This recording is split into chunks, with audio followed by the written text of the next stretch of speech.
Olá pessoal, tudo bem? Neste vídeo nós vamos falar sobre a segunda parte do metabolismo da bilirrubina. No vídeo anterior nós conversamos sobre os mecanismos precursores que podem levar à formação da bilirrubina. Lá a gente viu dois tipos de mecanismos.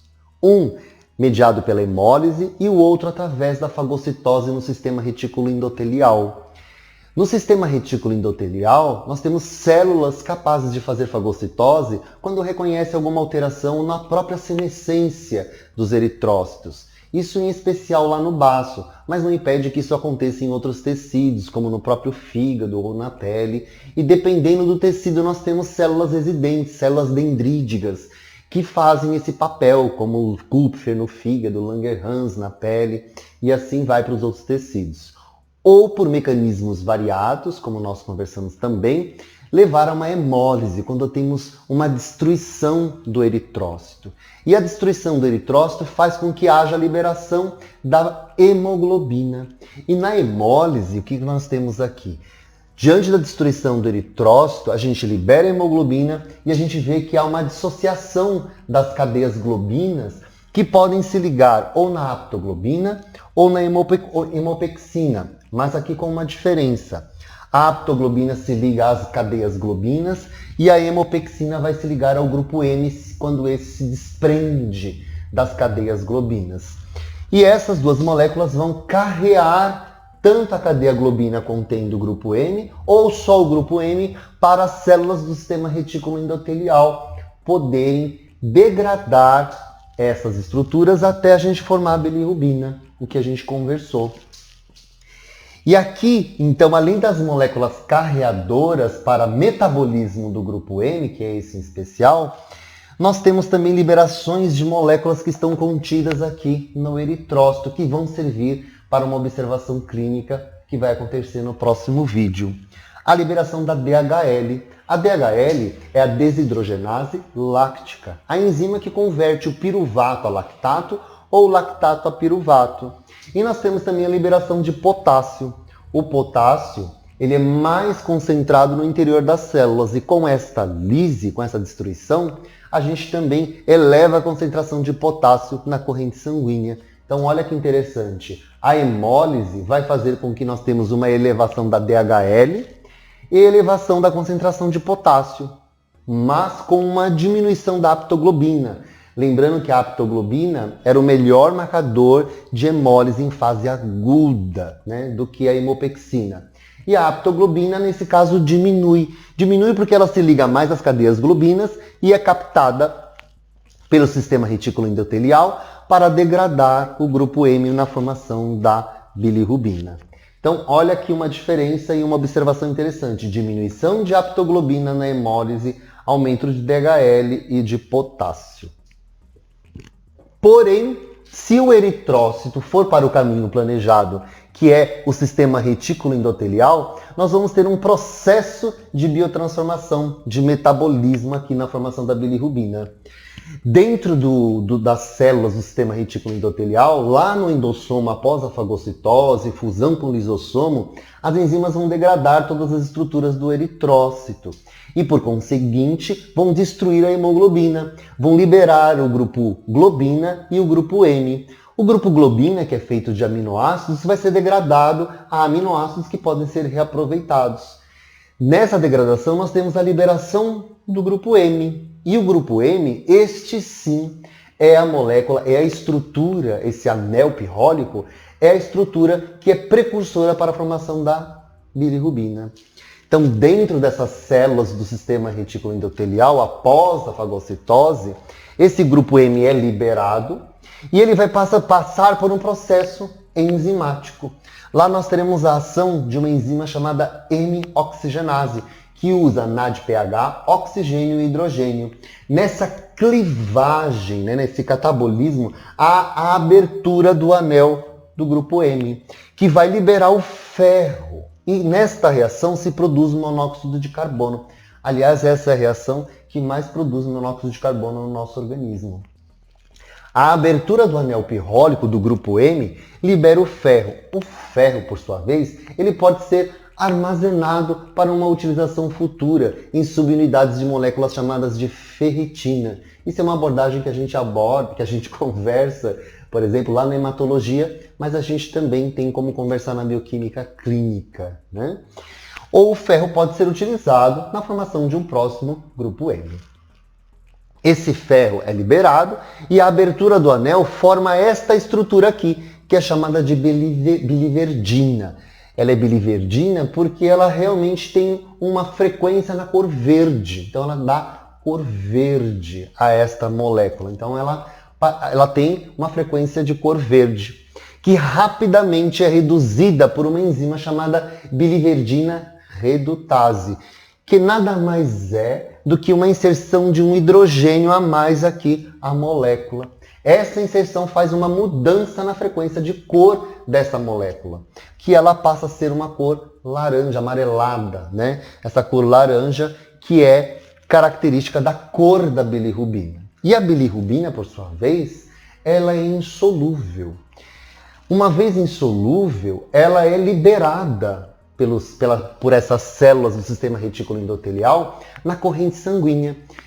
Como ela é insolúvel, ela acaba se ligando à albumina, que vai ser a carreadora da bilirrubina até o fígado. E o fígado é o órgão responsável por biotransformar a bilirrubina. Então vamos observar esse caminho.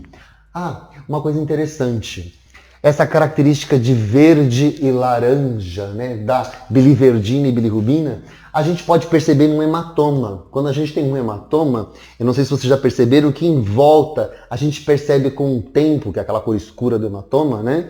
A gente percebe uma cor verde e amarela ao mesmo tempo. É a presença da biliverdina e da bilirrubina. Bom, uma vez que a bilirrubina, então, foi precursora do grupo M, nós chegamos à bilirrubina.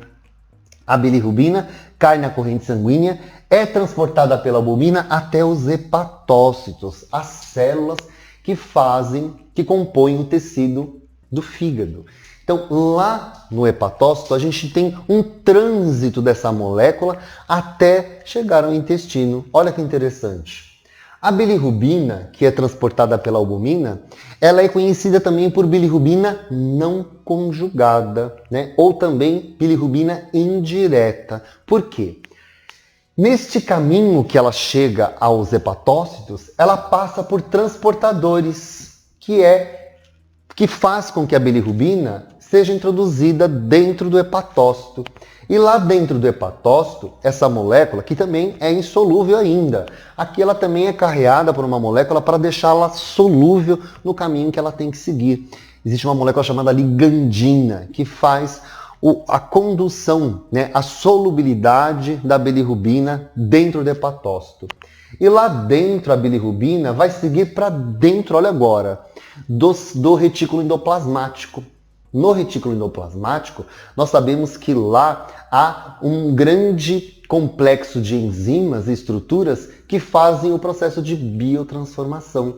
Nós conhecemos os citocromos, né, da família P450. Então nós temos os CIPs, que tem esse papel de biotransformar xenobióticos, e também acontece com moléculas endógenas. E aqui nós temos uma enzima acoplada à membrana do retículo endoplasmático, conhecida como UDP, glucuronosil transferase, também conhecida pela sigla de UGT. Né? A gente pode abreviar essa enzima dessa forma. Que é uridina de fosfato, né, esse UDP, glucuronosil transferase. A UGT, essa enzima, ela está lá na membrana do retículo endoplasmático. E ela tem um papel muito importante nessa biotransformação. Ela faz uma conjugação. Então é um mecanismo de conjugação em que a bilirrubina, dentro do retículo endoplasmático, receberá 2 ácidos glicurônicos, que são 2 aminoácidos. E nós teremos, depois dessa inserção, a sua liberação do retículo endoplasmático para o citoplasma novamente do hepatócito. Então olha que interessante, bilirrubina recebe a conjugação, recebe 2 aminoácidos inseridos na sua estrutura através da UGT, que faz com que ela tenha 2 ácidos glicurônicos. E agora, olha que interessante, ela se tornou conjugada e solúvel, hidrossolúvel. De não conjugada a conjugada. De indireta, né, também conhecida como bilirrubina indireta, passou a ser chamada de bilirrubina direta, que é a bilirrubina conjugada com ácido glicurônico através do processo enzimático de biotransformação da UGT lá no retículo endoplasmático. Uma vez conjugada, ela segue através de transportadores. Perceba que no caminho inteiro ela entrou por transportadores, entrou por transportadores no retículo endoplasmático, saiu também por transportadores e agora sai novamente por transportadores de membrana. Preste bem atenção a este ponto. Além de que, nós temos uma enzima muito importante nesse processo. São estruturas proteicas, transportadores e enzimas. Consequentemente, nós temos implicações aí genéticas, que depois conversaremos no próximo vídeo. Mas continuando no trânsito da bilirrubina, que era não conjugada, se transformou em conjugada. Cai nos canalitos que saem dos hepatócitos e levam essa molécula conjugada até a vesícula biliar. Lá ela pode ser armazenada ou posteriormente liberada no intestino. E quando ela é liberada no intestino, ela vai sofrer um processo de transformação bacteriana. As bactérias vão biotransformar a bilirrubina conjugada a urobilinogênio. Então, olha só que interessante. As bactérias degradam a bilirrubina conjugada a urobilinogênio. E o urobilinogênio pode ter dois caminhos agora. Ou ele sofre uma reabsorção, já falo sobre isso, ou ele continua com a ação bacteriana, oxidando mais ainda essa estrutura. Então, olha só, o urobilinogênio pode se transformar em estercobilinogênio e, posteriormente, nessa oxidação, se transformar em estercobilina. E a estercobilina é a molécula final da degradação da bilirrubina. A estercobilina ela tem uma cor característica, a cor marrom cocô. O cocô, né, as fezes, é marrom porque tem presença de estercobilina. Então a estercobilina sai nas fezes. Mas como eu disse anteriormente, o urobilinogênio pode sofrer uma reabsorção. Se ele sofrer uma reabsorção via mesentério lá no intestino, cai novamente nos hepatócitos e pode cair de novo na vesícula biliar, passar diretamente e voltar novamente para o intestino. Ou na corrente sanguínea, nos rins, o urobilinogênio pode ser convertido a urobilina. Né? E uma vez convertida a urobilina, ela vai acabar saindo na urina. E a urobilina tem uma cor amarela, clarinha, que é a cor que a gente conhece da urina. Né? Então, olha só, o que a gente observa aqui em todo esse caminho? Degradação do eritrócito por hemólise ou por ação do sistema retículo endotelial, leva à liberação do grupo M, que pode ser pela hemólise. Se foi pela hemólise, esse grupo M chegou aqui no sistema retículo endotelial através da hemopexina, certo? Ou se veio através, na hemólise, através da aptoglobina. Bom, o fato é que lá dentro ela é degradada, o anel é degradado, aberto a bilirrubina, que é não conjugada, chega até o hepatócito, é conjugada, é liberada no intestino e é novamente biotransformada pelas bactérias da microbiota intestinal.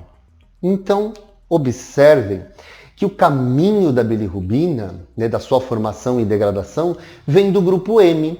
O grupo M é o responsável, é o precursor da formação de bilirrubina, que é não conjugada e recebe uma conjugação no fígado e do fígado sofre ação bacteriana ou pode sofrer até uma reabsorção. Eu chamei atenção para essa questão do trânsito aqui nos hepatócitos, porque no nosso próximo vídeo a gente vai falar dessas questões que há as implicações clínicas e por que a gente avalia a bilirrubina como um importante marcador de funções hepáticas, já que o seu processo de conjugação é aqui. Então, no nosso próximo vídeo, aguardo vocês para a gente conversar sobre as implicações clínicas nas abordagens do uso da bilirrubina como esse marcador para funções hepáticas.